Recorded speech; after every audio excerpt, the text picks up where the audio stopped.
ہم کریں گے ہر مظلوم کی حمایت۔ السلام علیکم، میں ہوں حورین فاطمہ اور آپ دیکھ رہے ہیں حمایتی نیوز HD چینل۔ نظر ڈالتے ہیں آج کی اہم خبروں پر۔ بھینس کالونی میں دو خاندانوں کے درمیان تنازع، راجپوت ویلفیئر خضری کے ذمہ داران کی کوششوں سے خوش اسلوبی سے حل۔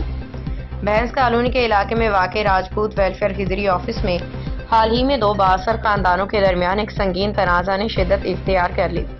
دونوں جانب کے نوجوانوں میں سخت اشتعال پایا گیا اور حالات بگڑنے کا خدشہ پیدا ہو گیا۔ تاہم راجپوت ویلفیئر خضری کے ذمہ داران نے بروقت مداخلت اور دانشمندی کا مظاہرہ کرتے ہوئے معاملے کو خوش اسلوبی سے حل کر لیا۔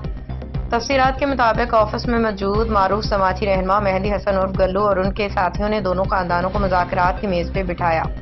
طویل گفت و شنید کے بعد دونوں فریقین نے ایک دوسرے کو معاف کرتے ہوئے باہمی صلح پہ اتفاق کیا اور آئندہ امن، بھائی چارے، محبت سے رہنے کا عہد کیا۔ اس موقع پہ مہدی حسن عرف گلو نے کہا، کسی بھی تنازع کو بڑھانے کے بجائے اگر تحمل، صبر اور بات چیت سے حل کیا جائے تو معاشرہ امن و محبت کی راہ پہ گامزن ہوتا ہے۔ انہوں نے مزید کہا کہ راجپوت ویلفیئر خضری کا مقصد علاقے میں بھائی چارے، یکجہتی اور سماجی خدمت کے فروغ کے لیے ہر ممکن کردار ادا کرنا ہے۔